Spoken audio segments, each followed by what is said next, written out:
ಬನ್ನಿ ಸ್ನೇಹಿತರೆ, ನಮ್ಮ ನಮಸ್ತೆ ಅಂತ ಹಿಂದಿನ ಎಪಿಸೋಡ್ಗೆ ಎಲ್ಲರಿಗೂ ಸ್ವಾಗತ ಸುಸ್ವಾಗತ. ನೋಡಿ, ಅನೇಕ ವಿಷಯಗಳ ಬಗ್ಗೆ ಮಾತಾಡ್ತೀವಿ.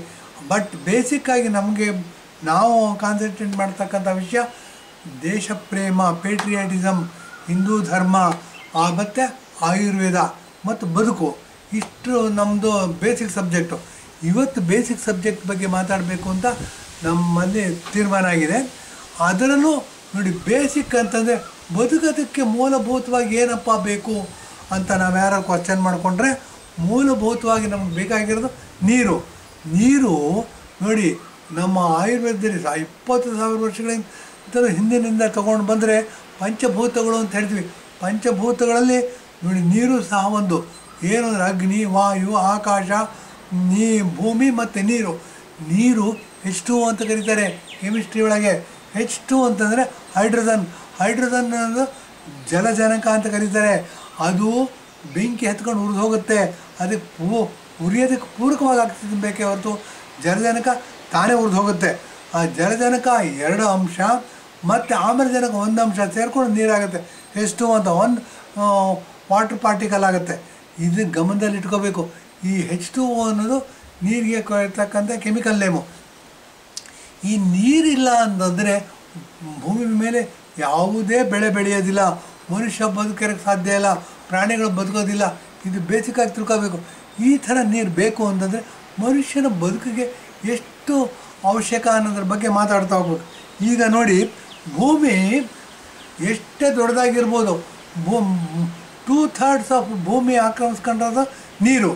ಅಂದರೆ ಭೂಮಿಯ 3/2 ಭಾಗದಷ್ಟು ಭಾಗ ಅಲ್ಲ ನೀರಿದೆ. 3/1 ಭಾಗದಷ್ಟು ಮಾತ್ರ ಭೂಮಿ ಇದೆ. ಆ ಭೂಮಿ ಮೇಲೆ ನಾವು ವಾಸಿಸ್ತಾ ಇದ್ವಿ. ಹಾಗಾದರೆ ನಾವೆಷ್ಟು ನೀರು ಕುಡಿಬೇಕು ಅನ್ನೋ ಸಮಸ್ಯೆ ಬರುತ್ತೆ.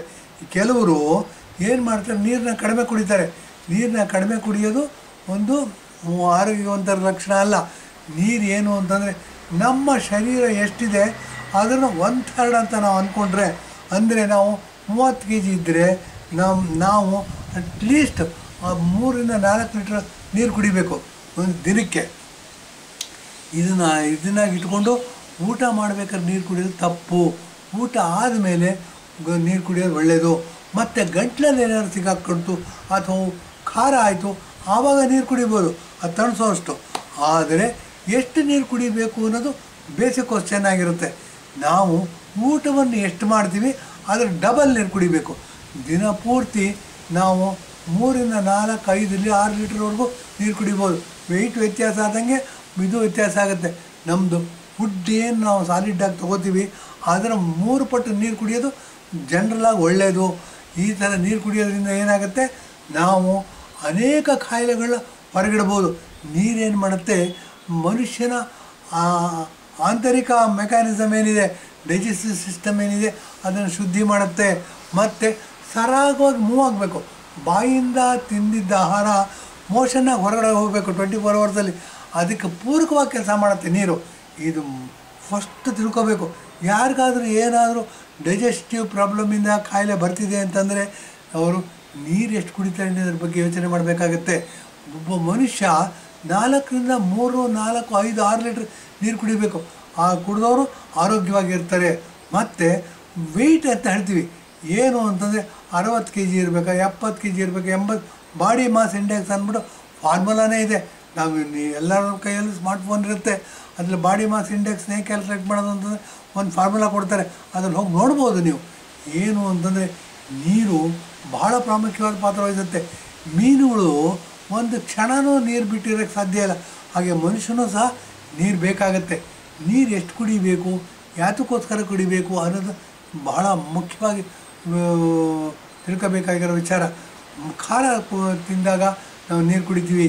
ಮತ್ತು ಏನಾದರೂ ಚೆನ್ನಾಗಿ ತಿಂದಾಗ ಅದೇನಾಗುತ್ತೆ, ಅಲ್ಲಲ್ಲೇ ನಿಂತ್ಕೊಂಡ್ಬಿಡುತ್ತೆ, ಗಂಟ್ಲಲ್ಲಿ ನಿಂತ್ಕೊಳ್ಳುತ್ತೆ, ಎದೆಯೊಳಗೆ ನಿಂತ್ಕೊಳ್ಳುತ್ತೆ.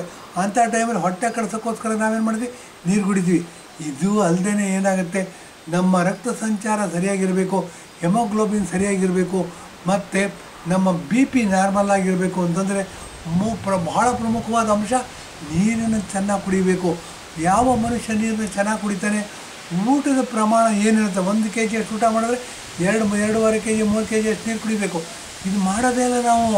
ಏನಾಗುತ್ತೆ, ಸುಮ್ಮನೆ ಸಾಯಂಕಾಲದಲ್ಲಿ ಹೋಗ್ತೀವಿ, ಆಳಮೂಲ ತಿಂತೀವಿ, ಬಾಯಿಗೆ ಹಿಡಿಸೋದೆಲ್ಲ ಹೊಟ್ಟೆಗೆ ಹಿಡಿಸಲ್ಲ, ಹೊಟ್ಟೆಗೆ ಹಿಡಿಸೋದೆಲ್ಲ ಬಾಯಿಗೆ ಹಿಡಿಸಲ್ಲ. ಇದು ಬೇಸಿಕ್ಕಾಗಿ ಇದು ಫಾರ್ಮುಲಾ ಇದ್ರೂ ನಾವೇನಾಗುತ್ತೆ, ಯಾರೋ ರಾಜಕೀಯವಾಗಿ ನೋಡಿ ಮೊನ್ನೆ ಇವರು ಲಲ್ಲು ಪ್ರಸಾದ್ ಮಗ ಹೇಳ್ತಾ ಇದ್ದ, ಸೂತ್ರ ಅಂತಂದ್ರೆ ಮೂತ್ರ ಅಂತ ನನಗೆ. ಇದು ಬಹಳ ಶೋಚನೀಯ ಪರಿಸ್ಥಿತಿ. ಇದೇನಾಗಿದೆ, ನಾವು ಎಂಥವ್ರನ್ನ ಲೀಡ್ರಾಗಿ ಇಟ್ಕೊಂಡಿದ್ದೀವಿ ಅಂತಂದರೆ ಇಂಥ ಮುಂಡೆ ಮಕ್ಕಳನ್ನ ಇಟ್ಕೊಂಡಿರೋದ್ರಿಂದ ನಾವು 1,000 ವರ್ಷ ಅಲ್ಲ 10,000 ವರ್ಷ ಹಿಂದಕ್ಕೆ ಹೋಗ್ತಾಯಿದ್ವಿ. ಭಾಳ ದಡ್ಡರಾಗ್ಬಿಡ್ತೀವಿ, ಎಮ್ಮೆಗಳಿಗಿಂತ ಅತ್ಯಂತ ದಡ್ಡರಾಗ್ಬಿಡ್ತೀವಿ. ಅಂಥ ಇದನ್ನು ಮುಂದುವರಿ ಜನಾಂಗ ನಮ್ಮ ಮೇಲೆ ಭಾಳ ದೊಡ್ಡ ಜವಾಬ್ದಾರಿ ಇದೆ. ಈ ಥರ ಮಾತಾಡ್ತಕ್ಕಂಥವ್ರು ಮಾತಲ್ಲಿ ಗೆದ್ದುಬಿಟ್ಟು ಪ್ರಪಂಚನ ಗೆಲ್ತೀವಿ ಅಂತ ಹೊರಟಿದ್ದಾರೆ. ಏನಾಗಿದೆ, ಇದೆಲ್ಲ ತಪ್ಪು. ಪ್ರತಿಯೊಬ್ಬರು ಸಹ ನೀರನ್ನ ಕುಡಿಬೇಕು. ನೀರು ನೋಡಿ, ಸ್ನಾನ ಮಾಡೋದಕ್ಕೆ ಉಪಯೋಗಿಸ್ತೀವಿ. ಸ್ನಾನ ಮಾಡೋದಕ್ಕೆ ನೀರನ್ನ ಉಪಯೋಗಿಸ್ತೀವಿ ಅಂತಂದರೆ ಅದ್ರ ಜೊತೆ ಹೀಟನ್ನ ಮಿಕ್ಸ್ ಮಾಡ್ತೀವಿ ಅಂತಂದರೆ ಬಿಸಿ ನೀರಿನಿಂದ ಸ್ನಾನ ಮಾಡ್ತೀವಿ. ಬಿಸಿ ನೀರಿನಿಂದ ಸ್ನಾನ ಮಾಡಿದ್ರೆ ಚರ್ಮ ಏನಾಗಿದೆ, ಪೋರಸ್ ಅಂತಂದರೆ ಸಣ್ಣ ಸಣ್ಣ ತೂತುಗಳಿವೆ. ಆ ತೂತುಗಳು ಏನಾಗುತ್ತೆ, ಒಳಗಡೆ ಇರ್ತಕ್ಕಂಥ ಹೊಳೆನೆಲ್ಲ ಹೊರಗಡೆಗೆ ಹೊರಗಡೆ ಹಾಕ್ಬಿಟ್ಟು ಇದು ಮಾಡುತ್ತೆ. ಆದ್ದರಿಂದ ನಾವು ಬಿಸಿ ನೀರಿನ ಸ್ನಾನ ಮಾಡಬೇಕು. ಎಷ್ಟು ಬಿಸಿ ಇರಬೇಕು ಅದು ದೊಡ್ಡ ಪ್ರಶ್ನೆ.